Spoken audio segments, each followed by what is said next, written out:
Breaking news update. Home mas mahigit Sports Asian Games, pinigilan ng Gilas ang Bahrain na magsimulang manghuli ng ginto Romance Race, ABS-CBN News na post noong ika-26 ng Setyembre taong 2023 3:37 PM, na update noong ika-26 ng Setyembre taong 2023. Sa aksyon ng Gilas Pilipinas forward na si Justin Brownlee laban sa Bahrain sa group phase ng 19th Asian Games sa Hangzhou Olympic Sports Center Gymnasium sa Hangzhou, China noong ika-26 ng Setyembre taong 2023. TOCPSC Media Pool.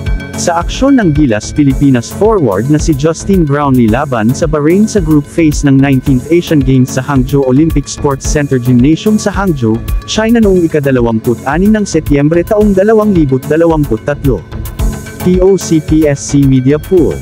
Updated, maganda ang simula ng Gilas Pilipinas sa paghahanap nito ng Asian Basketball Supremacy. Nabigo ng Filipino Cagers ang Bahrain, 89-61, sa 19th Asian Games sa Hangzhou Olympic Sports Center Gymnasium noong Martes. Nanguna sa kanila si Justin Brownlee na may 20 puntos, 10 rebounds, at 3 assist, habang nagtala sina CJ Perez at Ange Coom ng tig-15 markers. Matapos ang malapit na engkwentro sa opening frame, dinaig ng Gilas ang Bahrain sa sumunod na 10 minuto, 20-15. Ang momentum na ito ay nagbigay daan sa kanila na bumuo ng lead na kasing laki ng 34-80-55, mamaya sa paligsahan pagkatapos ng isang Kevin Alas bucket sa 29 minuto pasado alauna mark ng huling quarter, at ito ay higit pa sa sapat bilang ang Team Cone-led squad nakuha ang kanilang unang panalo sa Group C. Samantala, si Maitham Jamil Ahmadi Al-Motan ay isa sa ilang maliwanag na lugar para sa Bahrain matapos siyang magtala ng 14 na puntos at 3 dime. Ang huling minutong pagsasama sa koponan, Perez, Kevin Alas, Marshall Lasseter, Chris Ross, at Arvin Tolentino, ay nakakuha ng makabuluhang minuto sa panalo matapos ang kanilang partisipasyon sa Asiad ay na-clear ng mga organizer bago ang paligsahan. Iyon ay mahalaga para sa amin upang makakuha ng dagdag na oras na yon. The 5 guys are still feeling their way around. And again, those are the guys who we're gonna depend on as they decide how far we go, sabi ni Cone. Ang susunod na asignatura ng Nationals ay laban kay Tyler Lam at Thailand, at sila ay magkakandado sa Huwebes ika-28 ng Setyembre, sa Zhejiang University sa 11 AM. Sinabi na ni Cone na ang kanilang focus ay sa kanilang mga karibal sa Southeast Asian.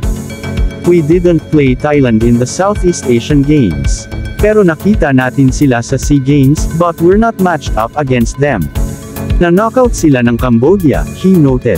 Ang mga marka, Philippines 80, Brownlee 20, Perez 15, Coom 15, Afana 10, Fajardo 8, Lasseter 8, Thompson 5, Newsom 3, Alas 2, Aguilar 2, Ross 1, Tolentino 0. Bahrain 61-14, Rashid M. 13, Rashid A. 12, Bualay 8, Melod 6, Chisum 5, Hamude 3, Al-Haddad 0, Al-Hassan 0, Kadhem 0, Hassan 0. Mga quarter, 22-18, 51-33, 72-47, 80-61. Kung bago ka lang sa channel na ito, huwag kalimutang mag-like, comment, and subscribe. At pindutin ang notification bell button para updated ka sa bawat upload nating video. Maraming salamat po sa walang sawang pagsusubaybay.